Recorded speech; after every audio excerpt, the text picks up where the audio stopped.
Stalkers, I'm Kathryn DeSinaasappelen, and today we are talking about reverse culture shock. If you're new here and didn't know, back in May I went home for the first time in over 5 years. There is nothing better to show you how you have adopted to your host country than going back home and experiencing culture shock. It's just odd, mind-blowing, weird, like I can't believe that this is a thing. But here are some things that just like blew my mind back home where I was born and I grew up.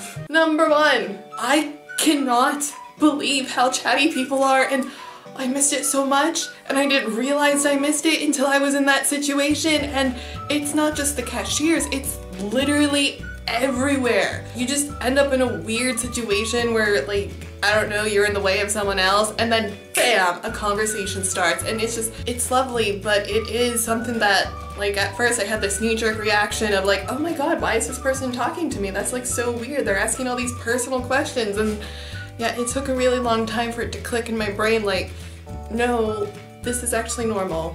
Number two, guys, everything is so big back home. Like, so big. I was in Walmart, and it was too big.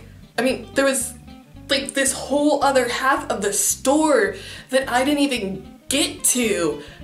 That's how big it was, and everything was too big. I like small things. Number three, guys, I kept having these moments where I would have my exact change and the person would give me a price and I would, like an idiot, say, that's not what's written up there.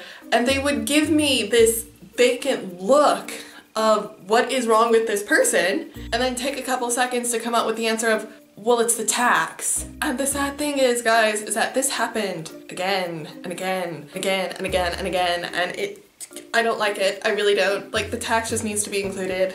And on the subject of money, I used to be able to look at a check and in my head automatically calculate 10%, 15%, 20%, 25% like that. We went to a restaurant, but I'm staring at the check waiting for like a number to appear of how much I should tip, and that just didn't happen.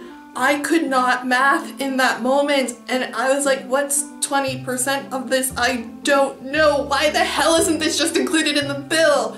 Number four, all the restaurants that I've been to in Europe, when you buy a drink, the price that you pay is per drink. They don't have free refills. I forgot that that existed, and I was so happy because, guys, I drank so much lemonade back home, and I was so happy because it was delicious, wonderful, amazing lemonade, but at the same time, I really didn't need to be drinking that much lemonade. And speaking of food and restaurants, we had gone to Denny's, and I had these delicious pancakes.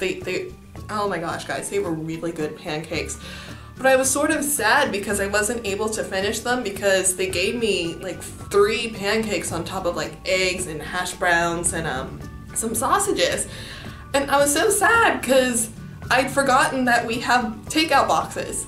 And that's just something like I really miss, but at the same time, I've never been in a situation in Europe where I had leftovers because they don't give you massive portions of food. It's enough food to fill you up.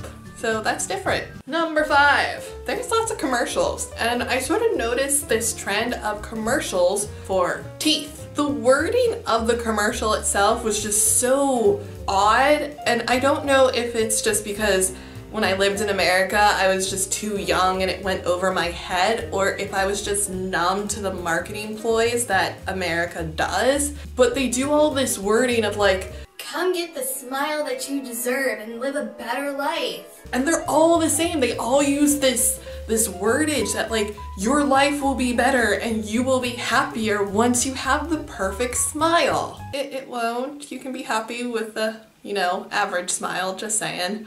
And then the second type of commercials that I really noticed were all these commercials for medicine. Are you sad? Do you feel lonely?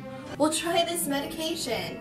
It'll make your life better. This medicine can cause death. Contact your doctor immediately if you have involuntary body movements, as that can become permanent. May cause blindness. Don't use this if you're allergic. It's just, it's insane because you're sitting there asking like, well, I was sort of sad today. Do I really need this? Number 6, and I don't even know how to express this because the whole 2 months I was there, it's something that I struggled with. I felt this overwhelming amount of guilt for not feeling at home and wanting to go home in Belgium. But at the same time, I had this overwhelming feeling of just normalcy and familiarity. It was so easy. It was so nice to not have that perpetual feeling of being lost. I understood everything. I didn't have any moments where I needed to reread something just to make sure that I understood it.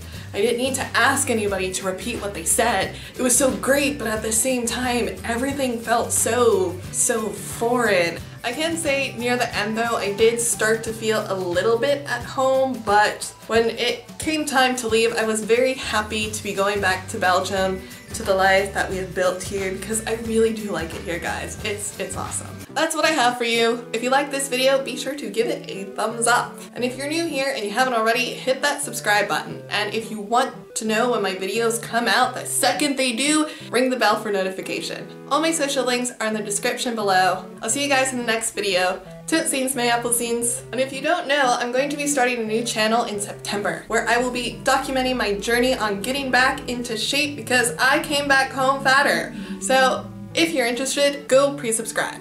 There we go. Ow! It hurt. I like it because I had so much lemonade. It was great.